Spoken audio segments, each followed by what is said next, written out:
January 10th, 2015, an Atlanta detective walked into an abandoned pharmaceutical building looking for a murder suspect. Instead, he found a hidden basement containing evidence of 5 missing persons cases. They had been gone for over 15 years. But in the 6th room, he found something that stopped him in his tracks. A woman, still alive, barely holding on. She'd been held in that basement for 17 years. And her last words revealed something even more terrifying. The doctor who did this was still operating, still had more victims. This is the story of how Detective Darius Mitchell discovered 14 missing college students and the scientist who used them for unauthorized experiments. Before we continue, I just want to say thank you for taking the time to hear my story. If you're comfortable, let me know where you're listening from and what time it is where you are. Now let me tell you the story.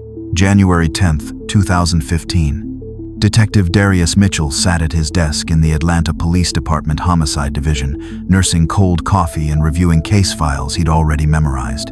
45 years old, 20 years on the force. And lately, every case felt the same. His phone rang. "Mitchell," he answered. "Detective, this is dispatch. Got a tip on the Marcus Webb shooting. Anonymous caller says the suspect is hiding in an abandoned building on Marietta Street, old pharmaceutical facility." Darius grabbed his keys. Marcus Webb had been killed 3 days ago in a gang-related shooting. Any lead was worth checking. Address? 1527 Marietta Street. Building's been empty since 2005. Former Meridian Pharmaceuticals research facility. Darius drove across town. Marietta Street in the industrial district, crumbling warehouses, graffiti-covered walls. The building matched the address, 3 stories, windows boarded up, chain-link fence with a broken gate. He called for backup. Waited. No response. Dispatch said units were 20 minutes out. Darius couldn't wait. If the suspect was inside, he might run. He approached the building. Front door hung off its hinges, stepped inside. The lobby was gutted. Broken glass, scattered papers, pigeons nesting in the corners. Darius moved carefully, hand on his weapon. "Atlanta police," he called out. "Come out with your hands up." Silence. First floor was empty. Just abandoned office furniture and water damage.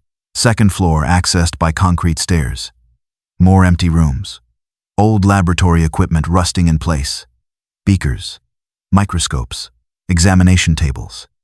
No sign of the suspect. Then Darius noticed another staircase. Going down, basement level, he descended carefully, each step echoing. The basement door was different from the others. Heavy steel, industrial lock. Someone had forced it open recently. The lock was broken, door slightly ajar. Darius pushed it open. Flashlight beam cutting through darkness. A hallway stretched ahead. Concrete walls. 6 doors on each side, 12 total. But only 6 doors on the left side were accessible. The right side had been sealed with concrete blocks. Darius approached the first door on the left. Metal. Small window at eye level. He looked through. What he saw stopped him cold. A hospital bed. It wasn't empty. There were human remains on the bed. The setup looked clinical medical monitoring equipment, an IV stand, but the scene was clearly abandoned. Darius's hand shook as he opened the door, stepped inside. The remains were old, years gone. The clothing was tattered and faded from time. Female, he thought. Young, he backed out. Moved to the second door. Another room, another victim. The setup was identical. Medical equipment, IV lines still running to the bed. Third door, another one. Fourth door, another. Fifth door, another. All connected to medical equipment, all gone for years. Darius felt sick. What was this place? He approached the 6th door. Last one, expected to find the same thing. But this door was different. He heard something. Faint, breathing. Darius looked through the window. A person lay on the bed. Not remains. A person. He threw the door open. Rushed inside. A woman. She was in critical condition. Her frame was incredibly slight against the oversized hospital sheets. an IV in her arm connected to a bag of clear liquid hanging from a stand. She looked frail, unresponsive, but alive. "Ma'am," Darius said, kneeling beside the bed. "Ma'am, can you hear me?" Her eyes opened slightly. Focused on him with difficulty. "Help me," she whispered, voice like dry paper. Darius grabbed his radio. "This is Detective Mitchell. I need an ambulance at 1527 Marietta Street immediately. I have a critical patient. Female, severe medical distress, barely conscious. And I need crime scene units. Multiple deceased individuals. This is a crime scene. Copy that, detective. Ambulance is en route." Darius stayed with the woman. Her breathing was labored. She tried to speak again. "How long have you been here?" Darius asked gently. She didn't answer, just stared at the ceiling, eyes vacant. While they waited for the ambulance, Darius examined the room more closely. The woman was in a state of severe neglect. The IV bag hanging above her bed was nearly empty. Clear liquid. Darius checked the label. Saline solution mixed with glucose and vitamins. Minimal sustenance. Just enough to keep a human body functioning. But what horrified him most was the automated care system. It was clinical, precise. Someone had been maintaining this, keeping her here deliberately, coming here to change IV bags, to monitor her condition. For how long? Darius looked at the medical equipment. Old but functional. Heart rate monitor showing a weak, irregular rhythm. Everything documented. Everything tracked, like a clinical study. The woman's eyes flickered toward him again. She tried to move her hand. Couldn't. She was too weak. "It's okay," Darius said softly. "Help is coming. You're going to be okay." But even as he said it, he knew the situation was dire. Her system was failing. He could hear it in the rattle of her breathing. She was fading. Someone had just kept the end at bay long enough to watch, to document what happens to a human body in these conditions. Darius heard sirens approaching. The ambulance. Finally, the ambulance arrived within 8 minutes. EMTs rushed down to the basement. "Jesus Christ," one EMT said, looking at the scene. The 5 other doors standing open. They carefully moved the woman onto a gurney, started emergency fluids, oxygen mask. "How bad is she?" Darius asked. "Systemic failure. I don't know how she's alive. We need to get her to Grady immediately." They rushed her out. Darius watched them go, then turned back to the hallway. 5 victims, and 1 survivor who shouldn't be alive. Crime scene units arrived. Homicide detectives, medical examiner, Captain Rodriguez. "Mitchell, what the hell is this?" Rodriguez asked, staring at the first room. "I don't know, Captain. I was looking for a murder suspect. Found this instead." The medical examiner, Dr. Sarah Porter, examined each room methodically, took photos, made notes. "These remains are old," she said. 15 to 17 years based on the environment. All appear to be young adults. Cause of death will require full analysis, but I'm seeing evidence of medical intervention, IV sites. These people were being treated for something. "And the survivor?" Darius asked. "If she's been here as long as these others, it's a miracle she's alive. Severe neglect, but something kept her going. The IV maybe, minimal sustenance." Darius felt rage building. Someone did this. Someone kept these people here, let 4 of them pass away, and kept 1 alive for nearly 2 decades. "I need to get to Grady Hospital," Darius said. "That woman might have answers." Grady Memorial Hospital. Intensive care unit. Darius found the survivor in a private room. Doctors and nurses working frantically, machines beeping. Dr. James Wilson, the attending physician, pulled Darius aside. "Detective, I don't think she's going to make it. Her body is shutting down. Her heart is barely functioning. I've never seen a case of neglect this severe." "Can she talk?" "Briefly. Maybe. But we're trying to stabilize her first. I need to ask her what happened. She might be the only one who knows." Dr. Wilson nodded. 5 minutes. That's all I can give you." Darius approached the bed. The woman's eyes were closed, breathing assisted by a ventilator. He touched her hand gently. Her eyes opened, focused on him. Darius leaned close. "Ma'am, I'm Detective Darius Mitchell, Atlanta Police. You're safe now. You're at Grady Hospital. Can you tell me your name? She tried to speak, couldn't with the ventilator. Dr. Wilson adjusted it briefly. Brianna, she whispered, voice barely audible. Brianna. Okay. Can you tell me your last name? Jackson. Darius wrote it down. Brianna Jackson. How long were you in that basement? Her eyes filled with tears. Don't know. Long time. Years. Who put you there? Dr. Georgiev. Dr. Georgiev. Where is he now? Still. Operating. More of us. He has. More. Her breathing became labored. Monitors started alarming. More what? More facilities? Darius pressed. More people. He's still. She couldn't finish, started coughing. Dr. Wilson pushed Darius back. That's enough. You need to leave. Darius stepped back. Watched the medical team work. They tried everything. But Brianna Jackson's body had endured 17 years of captivity. She passed away at 3:47 p.m. January 10th, 2015. Darius stood outside the ICU, staring at nothing.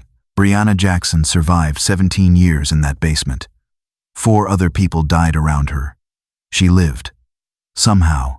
Against impossible odds. And her last words. He's still operating. More of us. Dr. Georgiev wasn't done. He had more victims. More facilities. Darius walked back to his car. Called Captain Rodriguez. Captain, the survivor didn't make it. But she gave me a name before she went. Dr. Georgiev. She said he's still operating, still has more people. Who's Georgiev? I don't know yet. But I'm going to find out. 3 days later. Forensics had identified all 5 victims from the Marietta Street facility. Darius sat in the conference room with Captain Rodriguez and the forensic team. Photos spread across the table. Names. Faces from old missing person reports. Victim 1, Dr. Porter said, pointing to a photo. Keisha Thompson. Age 19 when she disappeared. October 12, 1998. Spelman College student. Missing person report filed by her mother, Gloria Thompson. Case went cold after 6 months. Darius looked at the photo. Keisha smiling. Young, beautiful, full of life. Victim 2. Marcus Williams. Age 20. Disappeared October 18, 1998. Morehouse College. Missing person report filed by parents.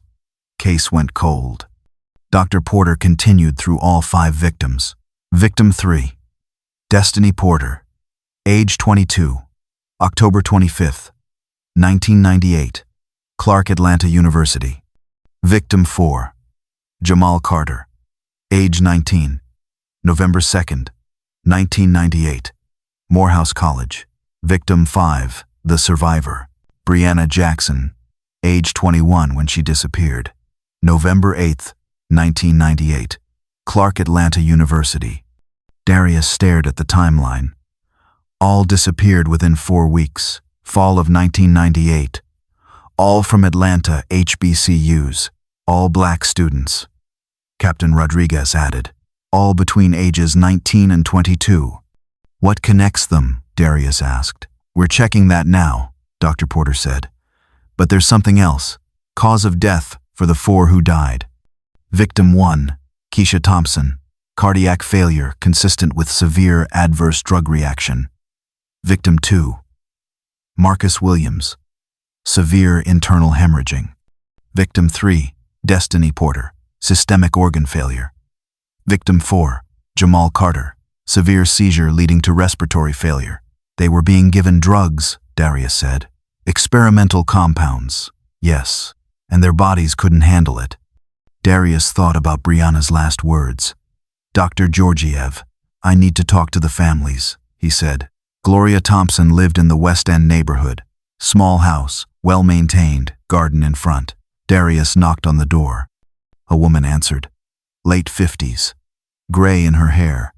Tired eyes that had cried too many tears. Gloria Thompson? Darius asked. Yes? I'm Detective Darius Mitchell, Atlanta Police. May I come in? Gloria's expression changed. Fear, hope, dread. Did you find her? Did you find Keisha? Yes, ma'am. May I come in? Gloria led him to the living room. Photos of Keisha everywhere. School pictures, graduation photos, awards, certificates.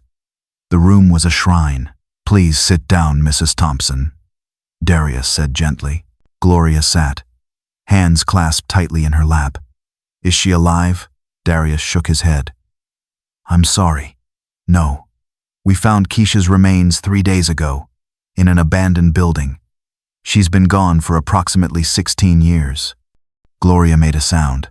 Not quite a scream, not quite a sob, something in between. Her body folded forward. Darius moved to her side. Let her cry.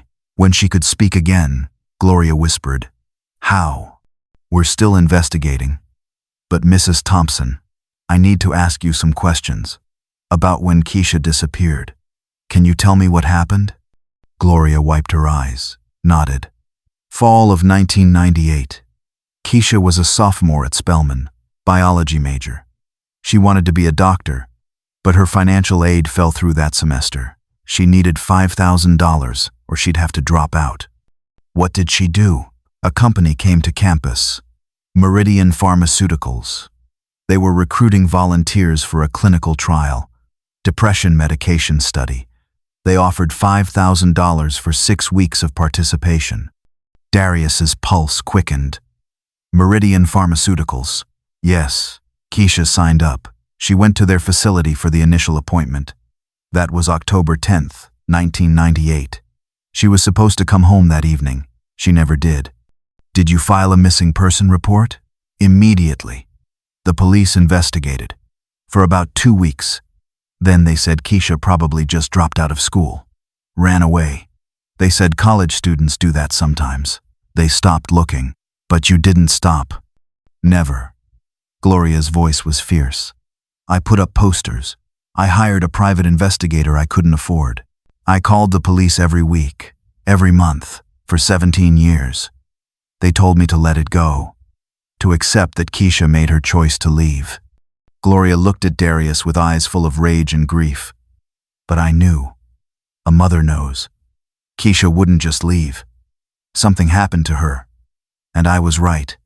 Someone took my baby. Someone killed her. And the police didn't care enough to find out who. Darius felt the weight of that accusation. Because it was true. The system had failed Gloria Thompson. Had failed Keisha. I care now, Darius said quietly. And I'm going to find out who did this. I promise you that. Darius left Gloria's house with a name, Meridian Pharmaceuticals. But he needed more information. He needed to understand exactly how Keisha ended up in that facility. He pulled Keisha's missing person file. Found a list of people interviewed in 1998. Friends, family, classmates. One name stood out. Shanice Williams, roommate, listed as last person to see Keisha before she disappeared. Darius tracked her down. She was 37 now, worked as an accountant, lived in Decatur, married with 2 kids. He called her. Miss Williams, this is Detective Darius Mitchell with Atlanta PD. I'm reopening the Keisha Thompson missing person case from 1998. I'd like to ask you some questions. Silence. Then, you found her? Yes, ma'am. Can we meet? They met at a coffee shop near her office. Shanice looked exhausted, like she'd been carrying a weight for 17 years. I think about her every day, Shanice said before Darius could ask anything. Every single day. What I could have done differently. What do you mean? The trial. Meridian Pharmaceuticals. They came to campus that fall. Set up a booth in the student center. Keisha and I both went. We were broke. Everyone was broke. They were offering $5,000 for 6 weeks. It seemed like a miracle. Did you sign up? I wanted to, but my financial aid came through at the last minute. Keisha's didn't, so she went alone. Shanice's hands shook around her coffee cup. She called me. From the facility. The first day. Said something felt wrong. The building was weird. The doctors were cold. She wanted to leave, but they told her if she left early, she wouldn't get paid. She needed that money so badly. What did you tell her? I told her to stick it out. Just 6 weeks. I told her it would be fine. Shanice's voice broke. That was the last time I talked to her. I told her to stay, and she never came home. Miss Williams, you couldn't have known. I should have told her to leave. I should have driven there and picked her up myself. But I didn't. I told her the money was worth it. And now she's gone. She's been gone for 17 years and it's my fault. Darius leaned forward. It's not your fault. Dr. Georgiev did this. Not you. But I need you to help me make sure he pays for it. Do you remember anything else? Anything about the facility? The doctors? Anything? Shanice wiped her eyes. Thought hard. There was a woman. At the recruitment booth. Dr. Morgan. She was from Clark Atlanta's Student Affairs office. She specifically told Keisha to sign up. Said Keisha was a perfect candidate. Said it was completely safe. Darius wrote down the name. Dr. Morgan. Another piece of the puzzle. Back at the precinct, Darius pulled everything he could find on Meridian Pharmaceuticals. The company was founded in 1985 by Dr. Nikolai Georgiev, Bulgarian immigrant. Came to the United States in 1978 claiming to be a pharmaceutical researcher. Small company. Specialized in generic drug development. Operated out of the Marietta Street facility. In the mid-90s, Meridian tried to develop a new antidepressant medication. Applied for FDA approval to conduct clinical trials. Application denied. Insufficient safety data. But according to Gloria Thompson and the other families Darius had contacted, Meridian conducted trials anyway. Recruited college students. Offered them money. Money desperate students needed for tuition. The company went bankrupt in 2005. Facility abandoned. Dr. Georgiev disappeared from public records. Darius searched for any trace of Georgiev after 2005. Nothing. No tax returns. No property records. No employment records. The man had vanished. But Brianna Jackson's last words echoed. He's still operating. Darius returned to the Marietta Street facility. Crime scene tape still up. He wanted to search more thoroughly. In the basement, he examined each room carefully. The medical equipment was old but functional. The IV bags had been changed regularly.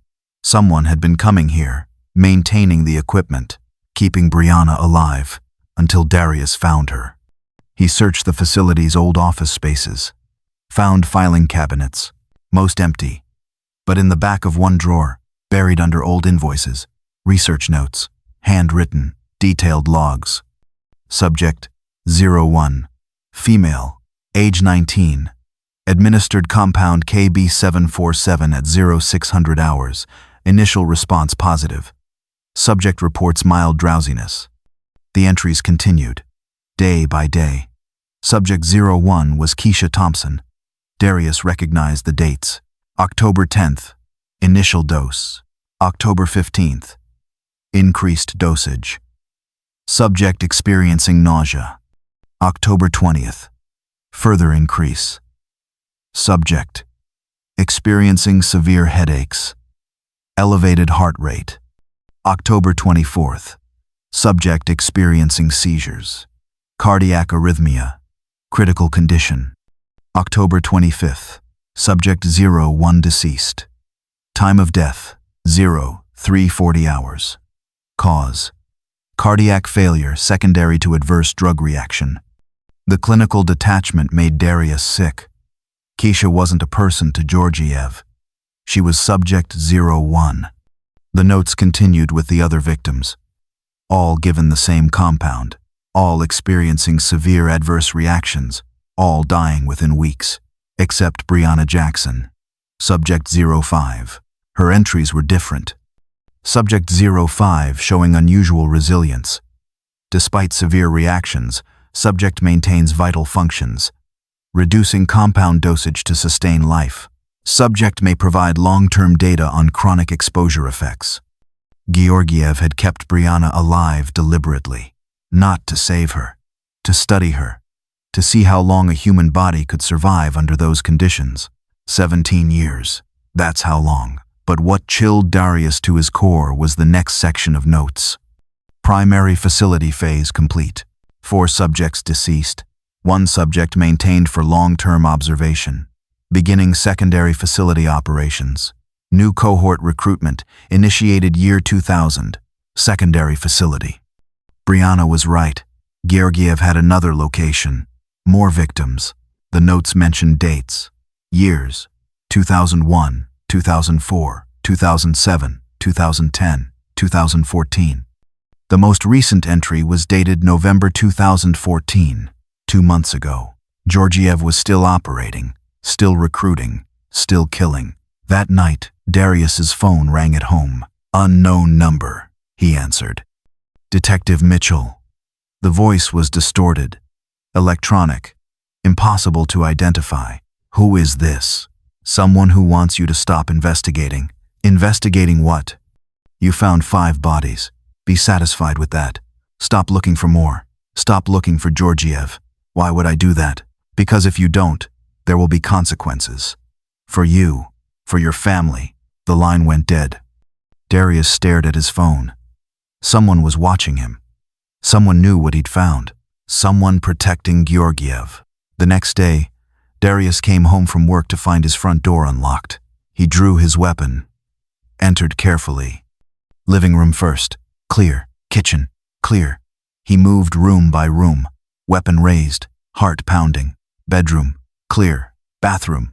Clear. Guest room. Clear. The house appeared empty. But something was wrong. Darius could feel it.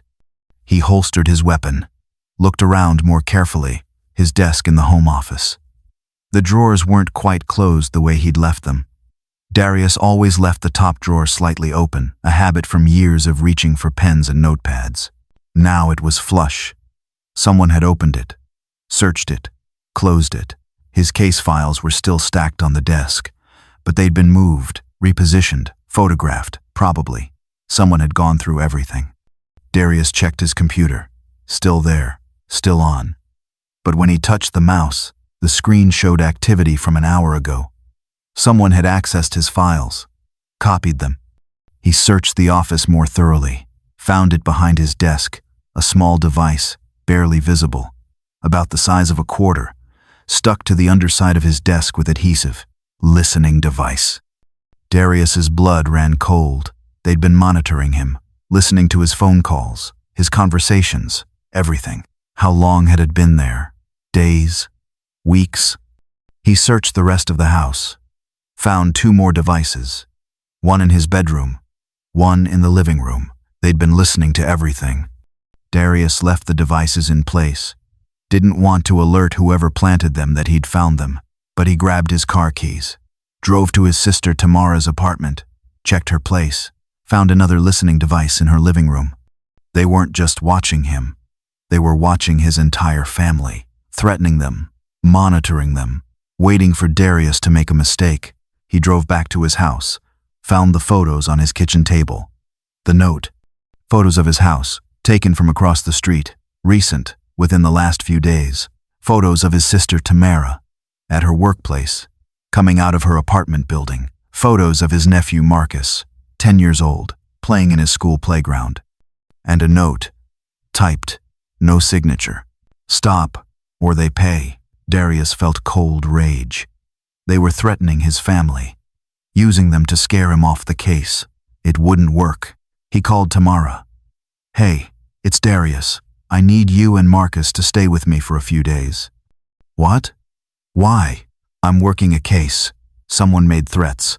I want you both here where I can keep an eye on you." "Darius, you're scaring me. Just trust me. Pack a bag. I'll pick you up in an hour." He wasn't backing down, but he wouldn't let his family get hurt either. Darius dug deeper into Meridian's recruitment process. How did Georgiev access the students? How did he know which ones needed money? College students were always broke, but Georgiev seemed to target specific individuals, ones who were desperate, ones who wouldn't be missed immediately. He remembered what Shanice had told him. Dr. Morgan, from Clark Atlanta's Student Affairs Office. Darius searched for her. Found her employment history, 1996 to 2002.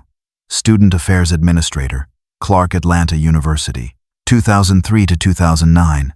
Academic Advisor, Georgia State University. 2010 to present. Associate Dean of Students, Georgia State University. She'd been working in university administration for nearly 20 years. Had access to student records, financial information, personal details. Darius drove to Georgia State. Asked to speak with Dr. Morgan. She agreed to meet him in her office. 52 years old, professional suit, nervous energy. Dr. Morgan, I'm Detective Mitchell. I'm investigating some disappearances from 1998. Students from local HBCUs. I understand you worked at Clark Atlanta during that time. Yes, I did. Student Affairs. Why? Do you remember a company called Meridian Pharmaceuticals recruiting students for clinical trials? Morgan's expression shifted, just slightly. But Darius saw it. Fear. I vaguely remember. They came to campus a few times. Most pharmaceutical companies do. It's common. Do you remember Dr. Nikolai Georgiev? No. Should I? He ran Meridian. Your name is on their recruitment materials as a contact person. And a witness told me you specifically encouraged students to sign up for Meridian's trials. Morgan went pale. I was just doing my job. Student health coordination. I worked with lots of companies. Darius watched her carefully. 5 students disappeared in fall of '98. All participated in Meridian's trials. All were found last week. One survived 17 years of captivity. Morgan's hand started shaking. I had nothing to do with that. I haven't accused you of anything. Yet. But I'm going to need you to come down to the precinct. Answer some questions formally. Am I being arrested? Not yet. But obstruction of justice is a serious crime, Dr. Morgan. If you know something and don't tell me, that's obstruction. Morgan was quiet for a long moment. Then, I want a lawyer. That's your right. Have your lawyer contact me. We'll schedule an interview. Darius left. But he had his answer. Morgan knew something, and she was scared. 2 days later, Darius got a call from Morgan's attorney. Detective Mitchell, this is Richard Hayes. I represent Dr. Patricia Morgan. My client would like to cooperate with your investigation in exchange for immunity. Immunity from what? That's what we need to discuss. Can we meet? They met at the district attorney's office. Morgan, her lawyer, the DA, Captain Rodriguez, and Darius. Morgan looked like she hadn't slept in days. Dr. Morgan, the DA said, before we discuss immunity, we need to know what information you have. Morgan took a deep breath. Dr. Georgiev paid me to identify students for his trials. Students who were financially desperate, who needed money urgently, who had limited family support.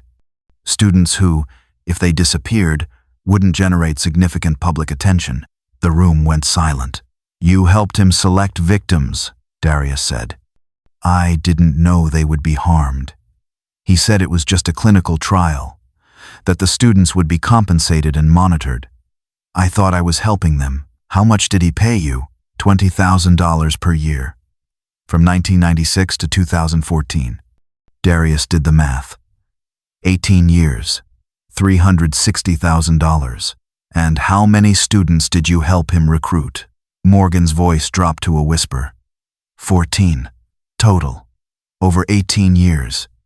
Where are the other 9? Darius demanded. We found 5 at Marietta Street. Where are the rest? He has another facility, a warehouse in Decatur. He's been using it since 2000. That's where he took the later cohorts. Address. I don't know the exact address, but it's near the old Avondale MARTA station, industrial area. He told me it was more secure than the Marietta facility. Better soundproofing, better climate control. Darius looked at the DA. We need a warrant. Now. 6 hours later, Darius led a SWAT team to the industrial district near Avondale MARTA station. They canvassed the area, checking abandoned warehouses, looking for anything matching Morgan's description. Found it. 3rd building they checked. Nondescript warehouse. Windows blacked out. Heavy locks on all doors. SWAT breached the entrance. Darius entered behind them. The warehouse was empty. Main floor had been cleared out, but Darius saw stairs, going down, basement level, just like Marietta Street. They descended, found a heavy steel door, locked. SWAT cut through it with a torch.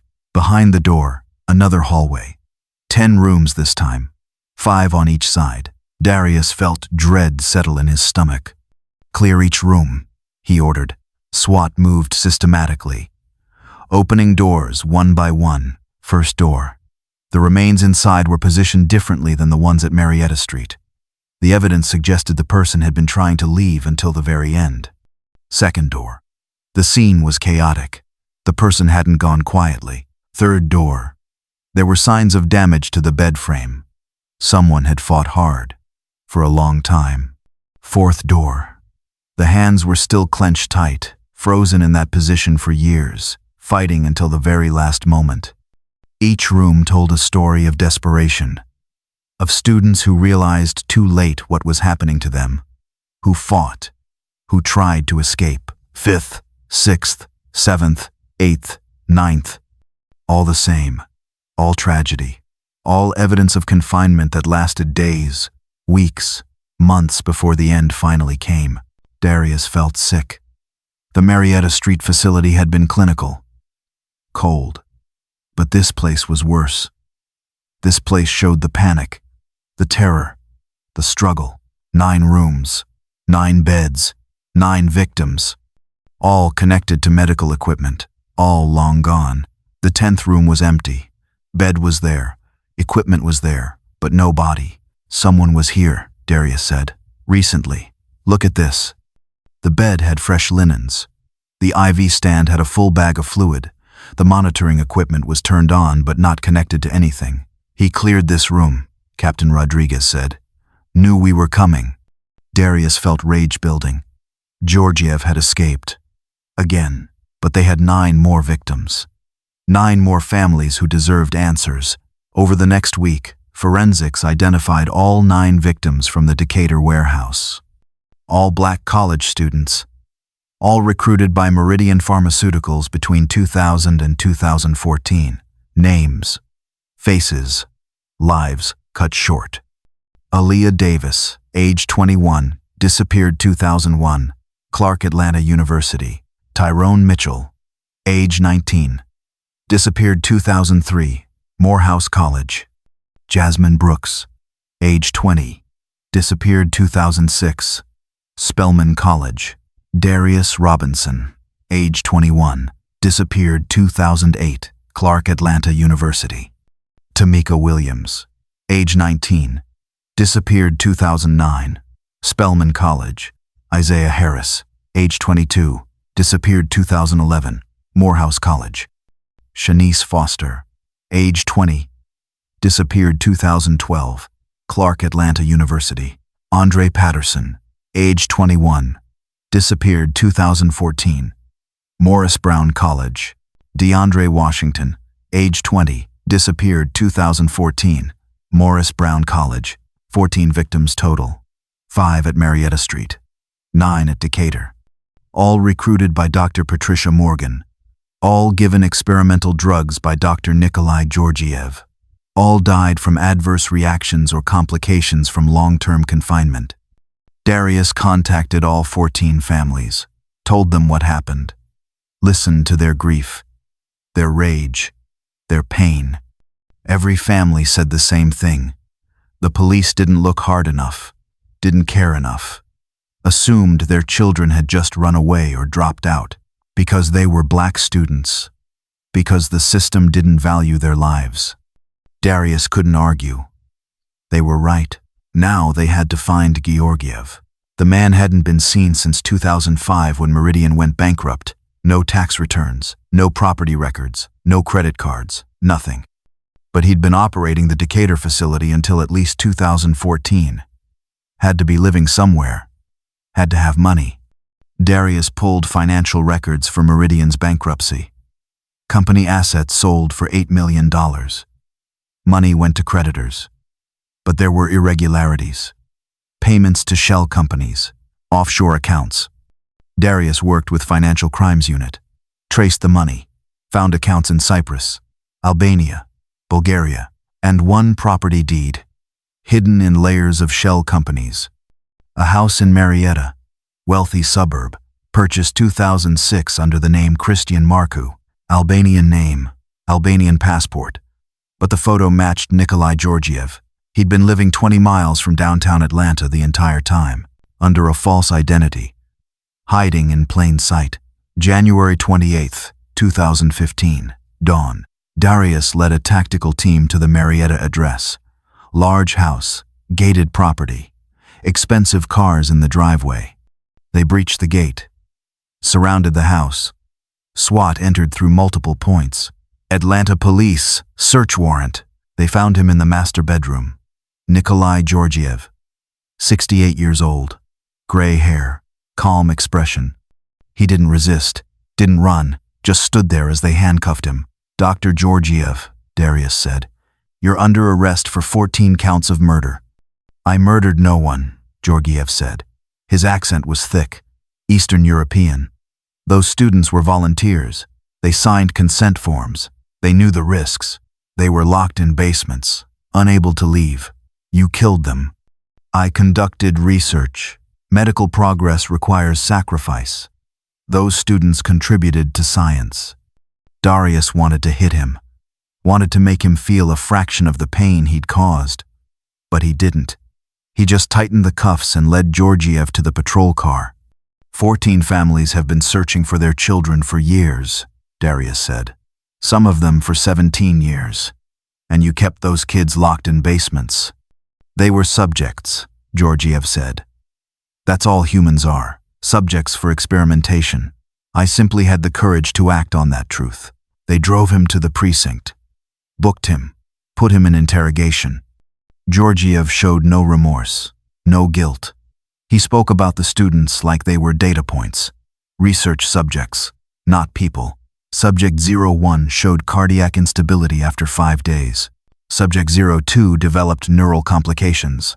Subject 05 proved most interesting. 17 years of continuous observation. Her name was Brianna, Darius said. Brianna Jackson. She was 21 years old. She wanted to be a teacher. She had a mother who searched for her until the day that mother died. Brianna's mother died never knowing what happened. "Because of you." "Irrelevant," Georgiev said. "The data from Subject 05 will advance our understanding of metabolic thresholds. Her contribution to science is invaluable." Darius left the interrogation room. He couldn't listen anymore. The trials began in November 2015. Dr. Nikolai Georgiev, charged with 14 counts of first-degree murder, kidnapping, false imprisonment, assault, a dozen other charges. Dr. Patricia Morgan, charged with 14 counts of accessory to murder, conspiracy, obstruction of justice. The media covered every moment. Protests outside the courthouse, families demanding justice, community leaders calling for reform. Georgiev's defense team argued that the students had signed consent forms, that they volunteered, that the deaths were unfortunate accidents during legitimate medical research. The prosecution destroyed that argument, showed the conditions, the locked doors, the evidence that students tried to leave and were prevented, showed Georgiev's notes describing subjects as expendable, describing the trials as unregulated experimental protocols. The jury deliberated for 4 hours. Guilty. On all counts. Sentencing. Life in prison without possibility of parole. 14 consecutive life sentences. Dr. Patricia Morgan's trial was shorter. She pleaded guilty. Testified against Georgiev. Expressed remorse for her actions. The judge didn't care. Sentenced her to 30 years in federal prison. No parole eligibility for 20 years. Both were led away in chains. Darius watched from the gallery. Surrounded by the 14 families, they cried, hugged each other. Some felt vindicated. Others felt empty. Gloria Thompson sat beside Darius. She hadn't cried during the verdict, just stared straight ahead. "Is this justice?" she asked quietly. "I don't know," Darius admitted, "but it's accountability. He'll die in prison. Morgan will spend decades there. It's more than most families get. But it doesn't bring Keisha back. No, nothing can do that." I'm sorry. December 2017. 2 years later. Darius stood at Lindbergh Cemetery. Cold morning, frost on the ground. He visited this cemetery once a month. Same day every month. 15th. The day he found the bodies. 14 graves. Side by side. All 14 victims buried here. Families chose to keep them together, united in death as they'd been in suffering. Fresh flowers on every grave. Families still visited regularly. Darius stopped at Keisha Thompson's headstone. Keisha Marie Thompson, the 15th of June, 1979. The 25th of October, 1998. Beloved daughter, gone too soon but never forgotten. Gloria came here every Sunday, brought yellow roses, talked to Keisha about everything, about the trial, about justice, about carrying on. Darius had attended all 14 funerals, stood with the families as they finally laid their children to rest. After years of searching, years of not knowing, they could finally grieve properly. But grief mixed with rage, at Georgiev, at Morgan, at the system that failed to protect these students, failed to investigate when they disappeared, failed to value black lives enough to look harder.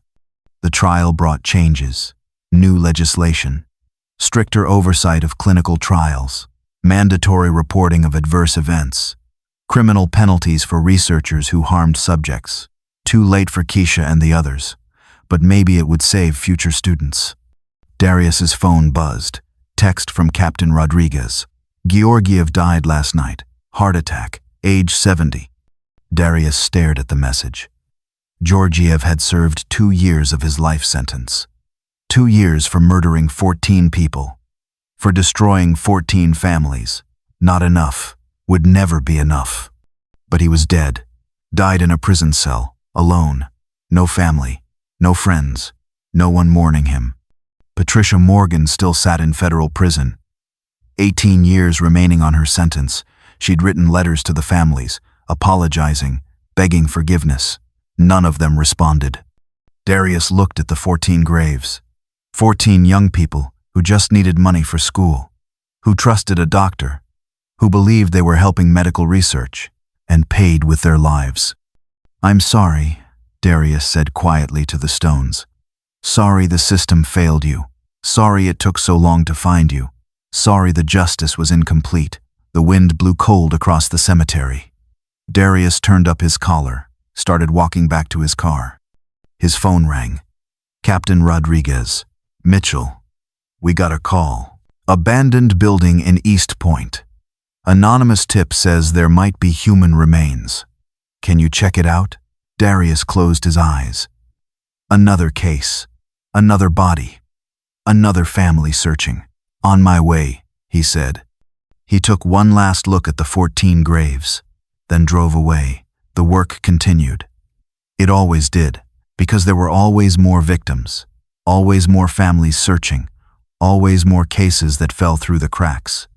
But Darius would keep looking, keep fighting, keep pushing for justice even when the system failed, because that's what you do. You keep going, you keep trying, you keep believing that maybe next time the justice will be complete. Maybe next time. Present day, January 10th, 2025. 10 years since Darius found those bodies. He's 55 now, still with Atlanta PD, still working homicide, still visiting the cemetery on the 15th of every month. Gloria Thompson is 68, retired, spends her time volunteering with families of missing persons, helping them navigate the system, teaching them how to fight when the police stop looking. Dr. Patricia Morgan is still in federal prison, 13 years remaining, no chance of early release. The Keisha Thompson Clinical Trial Safety Act, passed in 2016, requires universities to monitor recruitment of students for medical trials, requires mandatory background checks on researchers, requires immediate investigation if trial participants go missing, won't bring back the 14 students, but it saved others. The story made national news, documentaries, podcasts, books. But for Darius, it's not a story. It's 14 faces he sees every time he closes his eyes. 14 families he failed to help soon enough. 14 graves he visits monthly. This morning, January 10th, he returned to the Marietta Street building. Still abandoned, still tagged with graffiti. But there's a memorial now. 14 plaques, one for each victim. Their names, their photos, their dreams. Visitors leave flowers, notes, tributes. Darius stood there for a long time, reading the plaques, remembering. His phone buzzed. Gloria Thompson. She calls him every January 10th, anniversary of the discovery. Detective Mitchell. Hi, Gloria. Just wanted to say thank you, again, for not giving up, for finding our babies, for making sure those monsters paid. I wish I'd found them sooner. You found them. That's what matters. 21 years later, but you found them. You gave us closure. You gave us justice. That's more than most families ever get. Darius thought about that. Justice. Georgiev died in prison. Morgan's still there.